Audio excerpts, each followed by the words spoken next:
Everyone, welcome back to our channel. Mango season चालू आहे, तर मँगो केकचे बरेचसे व्हरायटी तुम्हाला आजूबाजूला बघायला मिळतच असतील. आणि आज आपण हा सुंदरसा चॉकलेट मँगो केक बघणार आहोत, कसा बनवायचा. आणि ही डिझाईन बघताय, ही रिओल मँगोजने केले, किती सुंदर झाले ना. चला तर मग दाखवते हा ब्युटिफुल अँड टेस्टी केक मी कसा बनवला.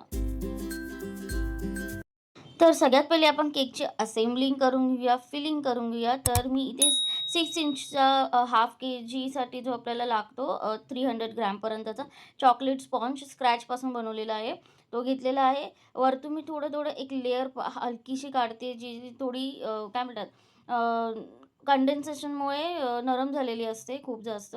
घरच्यासाठी करत असाल तर नाही काढली तरी चालेल, पण मी प्रेफर करते की थोडीशी ती लेअर वरची काढून टाकायची.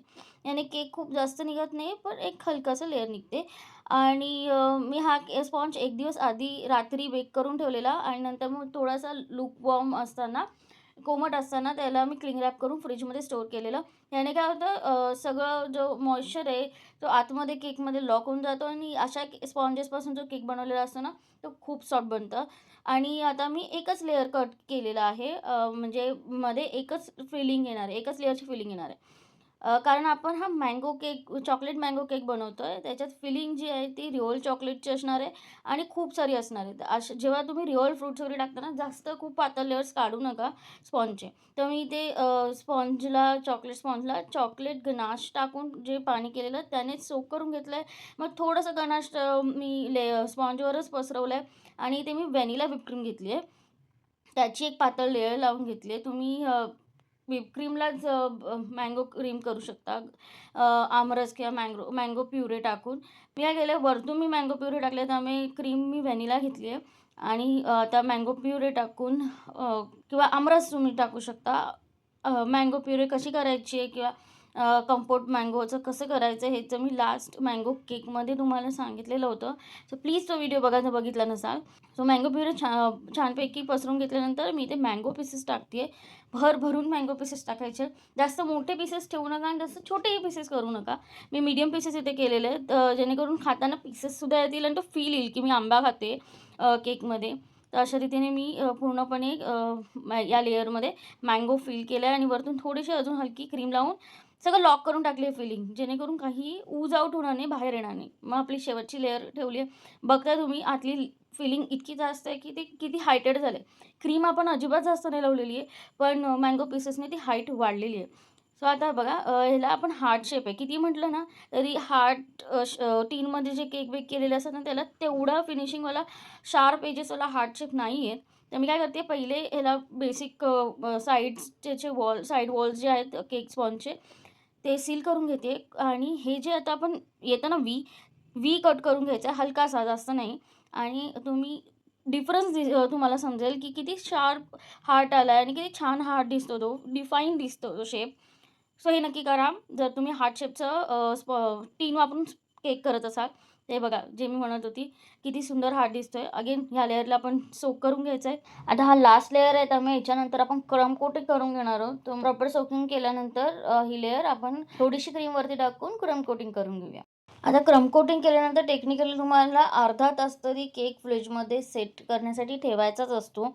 पण मला हे लवकर करायचं होतं, तर मी जास्त वेळ नव्हता ठेवला, 15 मिनिटंच ठेवला होता.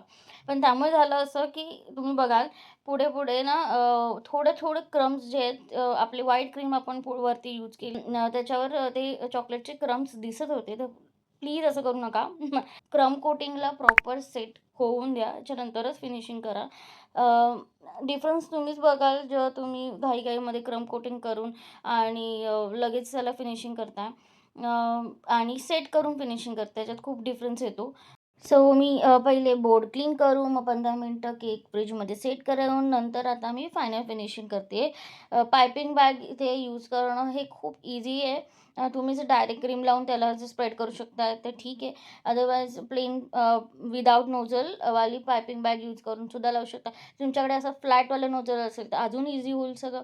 सो क्रीम लावल्यानंतर मी नेहमीसारखंच पॅलेट नाईफने पहिली त्याला स्प्रेड केलं आणि नंतर मग स्क्रेपर यूज करून शार्प एजेस आणि स्मूथ फिनिशिंग करायचा प्रयत्न केलेला आहे. इथे मी वॉटर स्प्रे यूज करते. नेहमीच मी हे पहिलेसुद्धा खूप वेळा माझ्या केकच्या व्हिडिओमध्ये सांगितलं आहे, की वॉटर स्प्रे यूज करा. त्याने खूप जास्त सॉफ्ट आणि स्मूथ फिनिशिंग येते.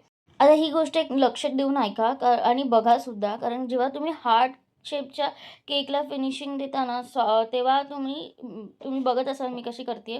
जे 2 साइड्स आहेत हार्टचे, ते 2 साइड तशा जसं राउंड केकला आपण एक साइडला चालू होतो, मग ते जिथून चालू केलं तिथे संपतं, तसं आपण फिरवत जायचं नाही. नाहीतर जसे शार्प जे शेप आहे, म्हणजे आपण जो व्ही कट केला म्हणा किंवा खालचा व्ही म्हणा, ते सगळे निघून जातील आणि सगळं गोल होईल. कळतंय? तर समजून घ्या तुम्ही जेव्हा हार्ट शेपला फिनिशिंग करता, तर हे जे अ, त्याचे शार्प एजेस आहेत ना, ते दिसणं फार गरजेचं आहे. त्यामुळे हे 2 साइड्स आहेत ना, 2 अशा प्रकारे वेगवेगळे त्याला फिनिशिंग करायचा प्रयत्न करा. म्हणजे एक साइडने पहिले एक साइड फिनिशिंग करा त्या वरच्या व्हीपासून ते खालच्या व्हीपर्यंत अर्धा आणि नंतर दुसरी साइड करा वरच्या व्हीपासून खालच्या व्हीपर्यंत. आय होप तुम्हाला कळत असेल मी काय बोलते. कळत नसेल तर प्लीज व्हिडिओ रिप्लेमध्ये बघा परत-परत, कारण मी खूप क्लिअरली दाखवायचा प्रयत्न केला की कशी फिनिशिंग द्यायची आहे. बाकी सगळं तर ठीक आहे, की म्हणजे तुम्हाला जिथे कमी क्रीम वाटेल तिथे क्रीम लावून परत-परत स्मूथ करत राहा आणि जितकी होईल तितकी फिनिशिंग देत राहा. पण जे मेन आहे, की तो आकार हार्ट शेपचा दिसणं, त्यासाठी खालचा व्ही आणि वरचा व्ही डिफाईन दिसणं, ते त्याच्याकडे लक्ष द्या नक्कीच. आणि जसं मी सांगितलं पहिले अर्धा एक साइडचा करा, मग अर्धा एक साइडचा साइडने करा. त्याने खूप जास्त शार्प डिफाईन शेप दिसतो. आता आम्ही काय केलं इथे व्हॅनिला व्हिप क्रीममध्येच थोडासा जे आपण मँगो प्युरी केली होती ती आणि ऑरेंज कलर टाकला, येलो प्लस ऑरेंज आणि प्लस चॉकलेट मूस क्रीम होती. ते असे डॉट-डॉट केलेत अल्टरनेटली. नोझल नाही वापरलं इथे आणि छोट्या पॅलेट नाईफने मी ते वर असे स्ट्रोक्स देते जेणेकरून तो चॉकलेट आणि मँगो मला कॉम्बिनेशन दाखवायचं होतं डेकोरेशनमध्ये. आणि हा केक होता कस्टमरच्या आई-बाबांच्या अॅनिव्हर्सरीचा केक. सो मला ते अॅनिव्हर्सरीचं सुद्धा लूक द्यायचा होता. तर त्यामुळे तुम्ही बघितलं असेल डेकोरेशन. सो आता डेकोरेशनचा मेन पार्ट म्हणजे आपण हे पूर्ण डेकोरेशन मँगो पीसेसने केलेलं आहे. सो इथे मी काय केलं आहे, आपला अर्धा मँगो कापायचा, आंबा कापायचा आणि स्पूनने मागचं जे कव्हर असतं ते काढून घ्यायचं. म्हणजे आपल्याला असा पूर्ण एक पल्प मिळतो, एक पीस मिळतो विदाऊट मागचं कव्हर, साल आणि ह्याला म्हणजे आयबॉल करायचं एक बघून तुम्हाला समजेल की किती आपल्याला त्याची साईज हवी आहे तसं कट करत जायचं. शार्प नाईफ यूज केली तर खूप इझी होईल हे कट करणं. तुम्ही बघताय मी कट केलेलं आहे. ह्याला असं मी पसरवून घेते जेणेकरून मी आत्ताच थोडंसं न्यूट्रल जेल ह्याला लावते. हे बघा जेव्हा केव्हा आपण रिअल फ्रुट्स डेकोरेशनसाठी केकच्या वर वापरतो ना, न्यूट्रल जेल तुम्हाला लावायचंच लावायचं आहे. आता मेन पार्ट आहे. आपण मँगो रोजेस बनवतोय. सो मी थोडीशी क्रीम लावून घेतली आणि एक-एक जे पीसेस आपण आता कट केलेले आहेत ना पातळ-पातळ, जे असं मँगोचे मध्ये बड असतो, तो थोडासा गोल करून लावायचा. मग हळू-हळू एक-एक, एक-एक पाकळी त्या बडच्या, त्यामधल्या पाकळीच्या अवतीभोवती लावत जायची. थोडंसं मेसी होतं, पण जे लूक आलाय ना गाईज, मला सुद्धा खूप आवडला आहे. आय होप तुम्हाला सुद्धा आवडेल आणि बघून तुम्ही सुद्धा ट्राय कराल. तुम्हाला सुद्धा शिकायला मिळेल काहीतरी. सो अशा रीतीने आणि थोडं नाईफचा यूज करून मी तेवढीशी फिनिशिंग द्यायचा प्रयत्न करते. म्हणजे जसं तुम्ही बघताय, कारण इतकं पातळ आहे ना ते, की तुम्ही हाताने जास्त हँडल नाही करू शकत. तुम्हाला टूल्स लागणारच आहे. तर टूल्स सगळ्यात ईझी म्हणजे नाईफ आहे. आणि असे छोटे-छोटे रोजेस मी 2 बनवले. हां, पण हे पेटल्स ठेवताना एक गोष्ट लक्षात ठेवायची आहे, ही जी प्लेन साईड आहे ना, ती खाली ठेवायची आणि थोडीशी अशी उबट साईड आहे, ती आपल्याला वरती दिसली पाहिजे. त्यामुळेच तो रोजचा लूक त्याला येणार आहे. सो हे नक्की लक्षात ठेवा. नाहीतर उलटं केला तर सगळं लूक बिघडून जाईल रोजचा. फुलं दिसणार नाहीत ती नीट. पहिले मी क्रीम लावली कारण क्रीमवर मग मधला बर्ड्स जो आपण बनवतो ना, मधली जी पाकळी गोल, ती प्रॉपर बसते आणि त्याच्यानंतर बाकीच्या पाकळ्यासुद्धा छान बसतात. सो मध्ये क्रीम लावायला विसरू नका. सेम कलरची क्रीम असेल तर ती दिसणारही नाही. जास्त ईझी होईल. तर थोडीशी, तर तुम्ही वेगळी डेकोरेशन करत असाल, पण हे रोजेस मँगोचे बनवत असाल, तर थोडीशी सेम कलरची क्रीम बनवा, जेणेकरून ती आतून दिसणार नाही. मग आता जी आपल्याकडे चॉकलेट मूसची क्रीम होती ना, त्यानेच मी बाकीचे म्हणजे दांड्या म्हणा किंवा बाकीचे जे लीव्हज वगैरे होते ते बनवलेत. आणि काय केलंय, जे 1/4 टीस्पूनवाला जो आपल्याकडे मेजरिंग कप्स आणि स्पून म्हणजे जे असतं त्याच्यात मी हाफ असा स्कूप काढलेला आहे मँगोचा गोल, अर्धा गोल निघतो आणि त्याला अर्धा अजून केलाय. थोडासा फ्लॅट केलाय तो अर्धा. तो ठेवून त्याच्यावरती हे जे आपण पातळ-पातळ मँगोचे पीसेस केलेत ना, ते लावून घेतले, जेणेकरून ते असं कळीसारखे दिसतील, छोटी फुलं दिसतील, उमललेली, अर्धी उमललेली आणि खूप छान दिसत होती. मला खूप आवडले. जसं म्हणजे मी विचार केला होता तसं ते टर्न आउट झालं, तसं ते दिसत होतं. आणि मला खूप आवडलं. नंतर ह्या चॉकलेट क्रीमने मी लीफ नोझल यूज करून, पानाचं जे नोझल असतं ते यूज करून पानं बनवली आहेत. सो इथे तुम्ही ग्रीन कलरचं पण यूज करू शकता. आपण लाइक आय सेड, की आपला केकचा फ्लेवर जो होता तो मला वरतीही दाखवायचा होता. सो मी हे केलं.